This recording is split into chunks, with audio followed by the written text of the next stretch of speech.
वैशाख के महीने में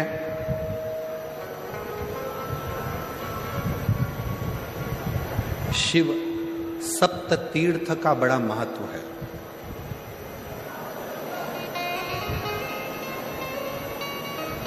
जिस नारी को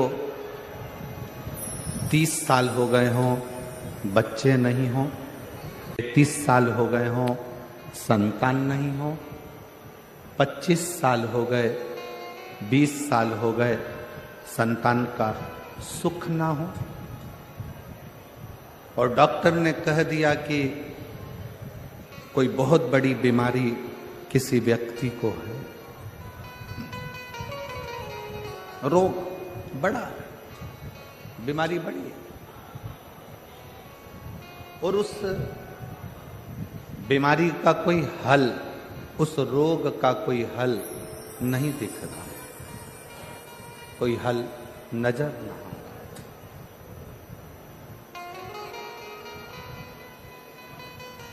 कोई हल दिख ना रहा। तो वैशाख महीने में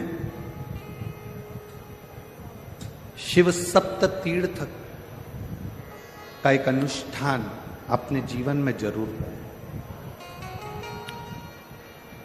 मट्टी के पात्र में जल भरना और मट्टी के पात्र में जल भरकर प्रतिदिन रोज 7 दिन का ये नियम होता है सप्ततीर्थ का। सप्ततीर्थ बस वैशाख के महीने में जब आप सप्ततीर्थ का अनुष्ठान करें, 1 घड़ा जल का रोज भरें प्रतिदिन, और 1 बेलपत्र, 1 शमी पत्र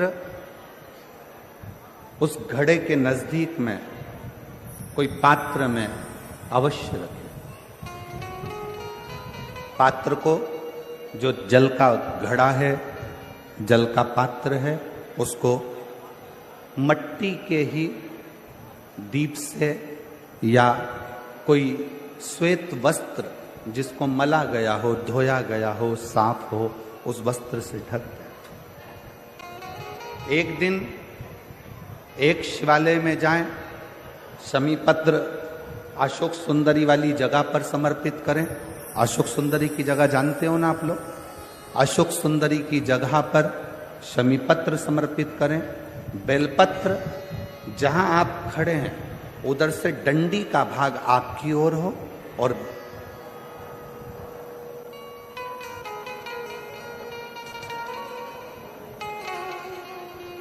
जहां आप खड़े हैं वहां डंडी का भाग आपकी ओर हो, और बेलपत्र शिव जी को समर्पित करा जाए।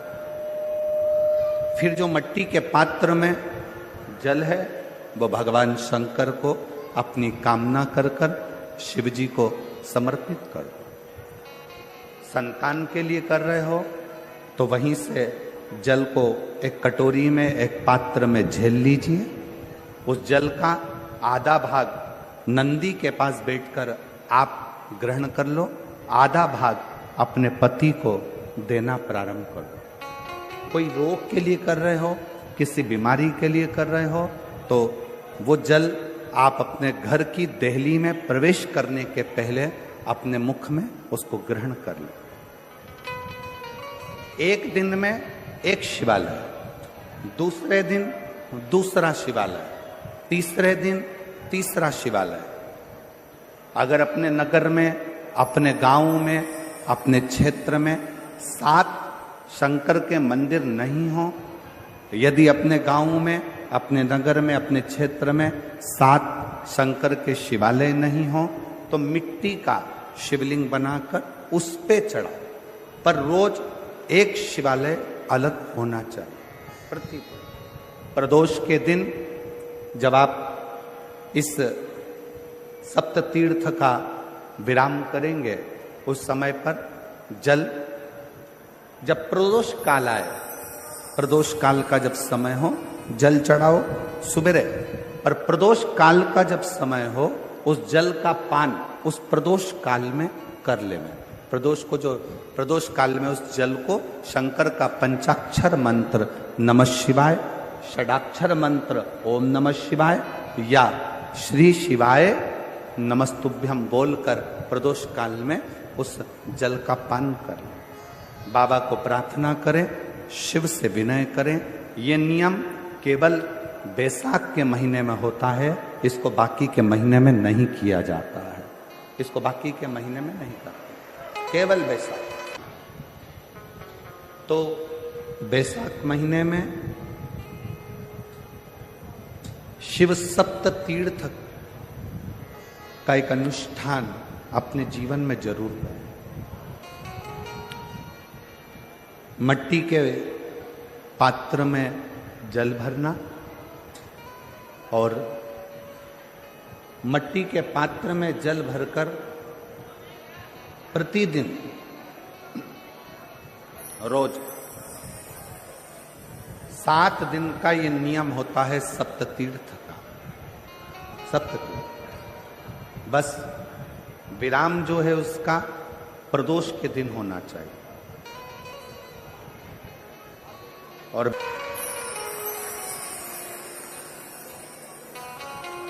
शिव सप्त तीर्थ का जो नियम है वो अपने जीवन में धारण करें। और हम तो कहेंगे शिव महापुराण की कथा श्रवण करने वाले प्रत्येक बेटा बेटी से, शिव महापुराण की कथा सुनने वाले प्रत्येक शिव भक्त से हम तो कहेंगे कि शरीर में कोई रोग नहीं भी है, संतान की प्राप्ति नहीं भी चाहिए, उच्च शिक्षा के लिए आप कर रहे हैं, अपने जीवन की खुशहाली के लिए कर रहे हैं, तो शिव का सप्त तीर्थ अनुष्ठान अवश्य करें, अवश्य करें और अपने जीवन को सार्थक करें। धन्य शिव को प्रकट करने के लिए या भगवान शंकर का वर प्राप्त करने के लिए या भगवान शंकर को प्राप्त करने के लिए, उनका आशीर्वाद लेने के लिए बहुत सारा आडंबर दिखावा शंकर को प्रिय नहीं। बेलपत्र का मात्र एक पत्ता अगर भगवान शंकर का पंचाक्षर मंत्र नमः शिवाय, षडाक्षर मंत्र ओम नमः शिवाय, श्री शिवाय नमस्तुभ्यम कहकर मात्र एक पत्ता आप अगर शंकर के शिवलिंग को चढ़ाते हो तो वो 1.25 करोड़ पत्र के बराबर अपने आप हो जाता है। अपने शिवलिंग के बराबर 1.25 करोड़ शिव बेलपत्र के बराबर एक पत्र हो जाता, एक पत्र।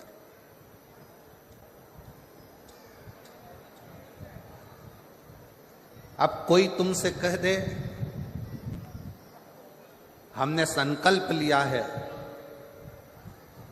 1.25 लाख शंकर भगवान को शिवलिंग पर बेलपत्र चढ़ाऊंगा, ना, इतने बेलपत्र का संकल्प तब लेना जब तुमने इतने बेलपत्र के वृक्ष लगाए। बेलपत्र के पत्र के अंदर 33 कोटि देवताओं का वास होता है, 33 कोटि देवताओं। और जब आप और हम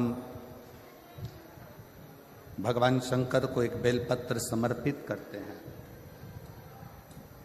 जब आप और हम भगवान शंकर को एक बेलपत्र समर्पित करते हैं, तो यह मानकर चलना तुम एक देवता पर बेलपत्र नहीं चढ़ा रहे हो, 33 कोटि देवताओं की पूजन एक ही बेलपत्र से तुम पूर्ण कर रहे हो, पूर्ण कर।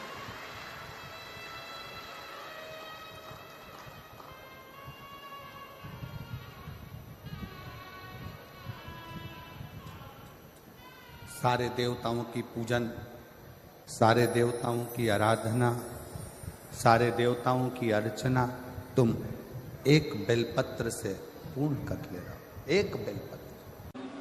भगवान देवाधिदेव महादेव को जल चढ़ाते हैं, उसके 5 अलग अलग तरीके हैं। बहुत सावधानी से सुनना कथा, आपकी और हमारी जिंदगी की सार्थकता को सिद्ध करने वाली कथा।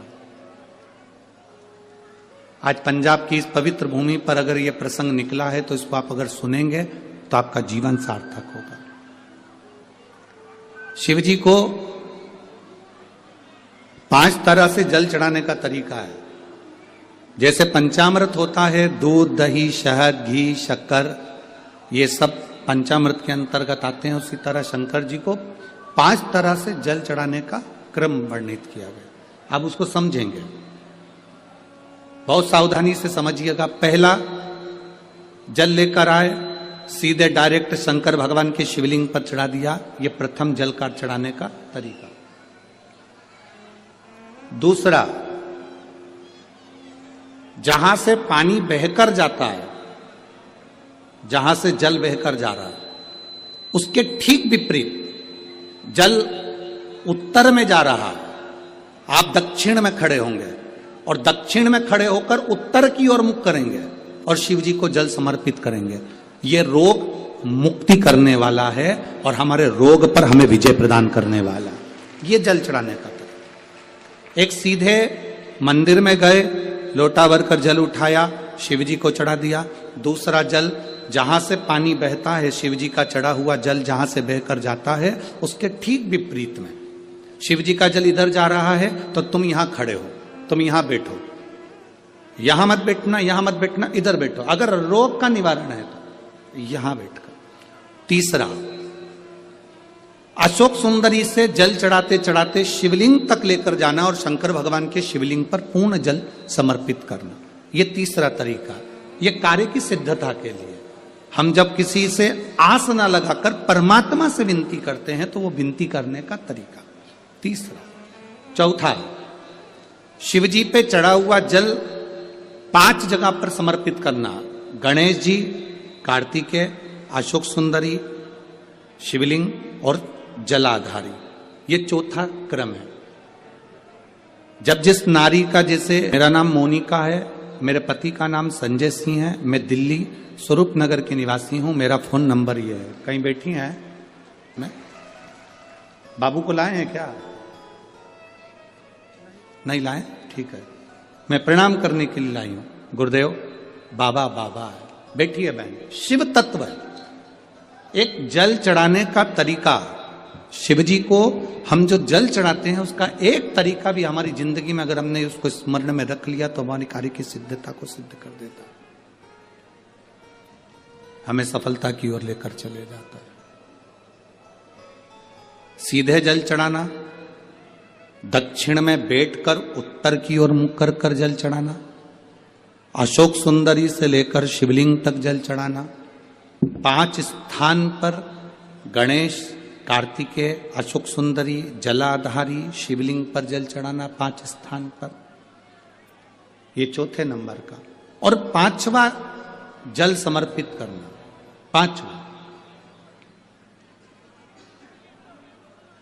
5वें नंबर का जल।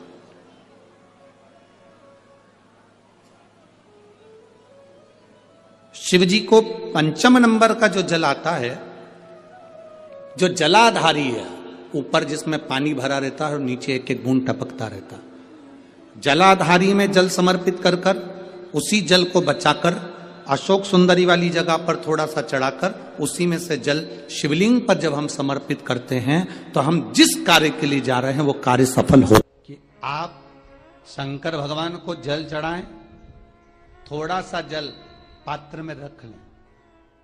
जहां पूजन कर रहे हैं, जब थाली से पूजन, पहले सबसे पहले तो जल ही चढ़ाओगे ना, जल चढ़ाने के बाद उस पात्र को रख लें, थोड़ा सा पानी उसमें बचा लें, 2-4 बूंद, 8 बूंद, 15 बूंद, 20 बूंद, 1 चुल्लू, थोड़ा सा। भगवान शिव की आराधना करी, आपने दिया बत्ती करा, पूजन करा, आराधना करी, मंत्र जाप करा, घंटी का नाद करा, और भी लोग आए, उन्होंने भी भगवान का नाम लिया। जब घर की ओर प्रवेश करें, पूजन की थाली जब लेकर चलें, तो जो कलश में जल हो उसका आचमन कर लें या अपने ऊपर छीट लें, उससे सुख का अनुभव होता।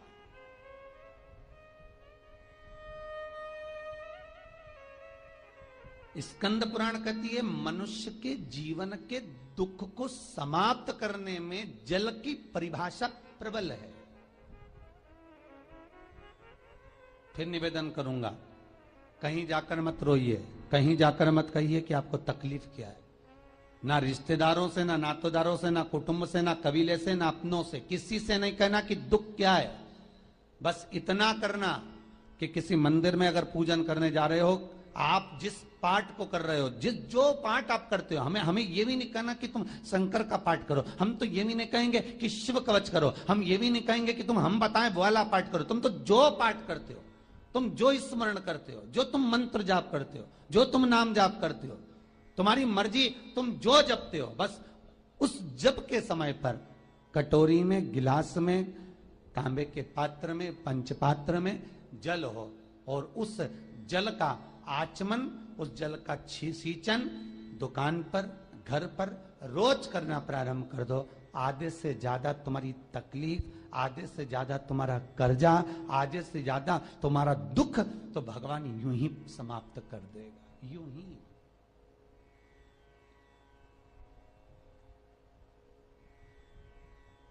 हम जल कौन सा सींचते हैं, भगवान अपनी दुकान पर पानी कौन सा छोड़ते हैं, अपने घर पर जल कौन सा सींचते हैं। जब मटके में से भरकर लिया है, कुंड में से भरकर लिया है, अपने घर में नल में से भरकर लिया है, और वो पानी लाने के बाद में अपन सब दूर छीट दिया। अपन वो वाला पानी कभी नहीं छीटते जो रखा है, जो आराधना के लिए रखा है, साधना के लिए रखा है, जो भगवत स्मरण के लिए रखा है, हमने वो नहीं छीटा। हम तो भरकर लाए और छीट दिए। अरे भाई, बहुत दुख है, बहुत तकलीफ है, बहुत कष्ट है, कहीं मत भटको। जिससे तुम्हारी अच्छी पटे उसका स्मरण कर कर, उसका भजन कर कर, उसका कीर्तन कर कर, उसका नाम जाप कर कर। हम तो ये भी कहते हैं कि तुम जो भजन कर सकते हो, तुम जो स्मरण कर सकते हो, तुम्हारी चित्तवृत्ति में जो आता हो तुम वो करना। हम भी बताएं तो भी मत करना। तुम्हें अच्छा लगे तो करो, नहीं लगे तो तुम जो कर रहे हो बहुत अच्छा करो, तुम उसको जो। ये जो शंकर जी के ऊपर जो जलाधारी रहती है, जिसमें से बूंद बूंद पानी गिरता है, ये जलाधारी में एक लोटा पानी जो हम चढ़ाते हैं और शंकर जी के ऊपर एक एक बूंद जो पानी गिरता है, उस पानी का पुण्य, शास्त्र कहता है श्रावण के महीने में कांवड़ ले जाकर गंगा का जल शिव को समर्पित करना, गंगोत्री से जल लाकर रामेश्वर को समर्पित करना, उससे 1000 गुना पुण्य जलाधारी में एक लोटा पानी डालकर बूंद बूंद शंकर पे चढ़ाने के बराबर हो जाता है। उससे 1000 गुना पुण्य उस फल का प्राप्त हो जाता, 1000 गुना पुण्य। तो महाराज, सारे तीर्थ धाम आपके चरणों में, हे भोलेनाथ प्रणाम आपके। जब सारे तीर्थ, सारे धाम, सारे पुण्य, सब कुछ यही, कितना सुंदर लिखा कि आप किसी तीर्थ में नहीं जा सकते, आप सारे सरोवर में नहीं जा सकते, आप किसी नदी तालाब का स्नान नहीं कर सकते, तो शिव महापुराण में जाकर बैठ जाइए। क्यों? क्योंकि सारे तीर्थ, सारी नदियां, सारे तालाब, सारे सरोवर, सब कुछ शंकर की कथा में आकर बैठ जाते हैं। जहां तुम बैठे हो वहां सारे तीर्थ विराजमान है, सारे तीर्थ वहां पर है, आपको कहीं नहीं जाना, यही स्नान। कहां गंगा नहाने जाओ? अब वो भगवान जब विनायक का सिर कट गया, माता पार्वती जब जिस पुतले को तैयार करी थी विनायक को, तो उसका सिर किसने काटा था? शंकर भगवान ने। तो पार्वती ने तुरंत भगवान शंकर से कहा, अगर मेरा बेटा जीवित नहीं होगा पूरी पृथ्वी को तोड़ दूंगी। भगवान ने जोड़ दिया, सुनी ना कथा, जोड़ दिया। गणेश जी जन्म ले लिए, हाथी का मुंह लगा दिया। एक दिन पार्वती जी ने बोला, प्रभु प्रभु, शंकर जी बोले, बोल। प्रभु, बेटा मर गया था तो मैंने गंगा जी से कहा था कि तुझे 1.25 लाख दीप का दान दूंगी अगर मेरा बेटा जिंदा हो जाएगा। मेरा बेटा जीवित हो गया, मैं 1.25 लाख आटे के दिए बनाई हूं, चलो अपन छोड़ते। पार्वती जी बोली, कौन कौन? एक अपनी पत्नी, एक अपने पड़ोसी और एक अपना पुत्र, अच्छे से अच्छा विद्वान। कोई महाविद्वान से विद्वान भी होगा तो अपनी पत्नी को नहीं समझा सकता, उसको कितने भी समझा लो। पति बोले कि देख कल एकादशी है, कितना भी बड़ा विद्वान पंडित होगा वो भी कहेगा ना कल पत्नी से कि कल एकादशी है, तो पत्नी नहीं करेगी जब तक वो 2-3 को फोन लगा के नहीं पूछ ले तू कब कर रही।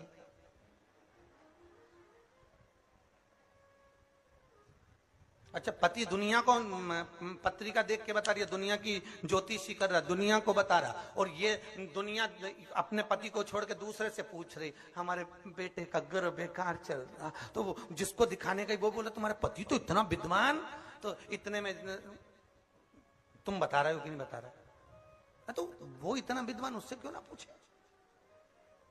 अच्छे से अच्छा विद्वान भी नहीं पता। इसलिए तुम देखना डॉक्टर भले घर में होगा पर डॉक्टर की जो पत्नी होगी इलाज दूसरे के यहीं जाके करो, क्योंकि वो कितना ही बेचारा अच्छे से अच्छी टेबलेट दे रहे, अच्छे से अच्छी वो सरी दे रहे, पर विश्वास भी तो हो रे। अरे बोलो तो सरी जीजियो, विश्वास भी तो हो, तो विश्वास की तो बात नहीं।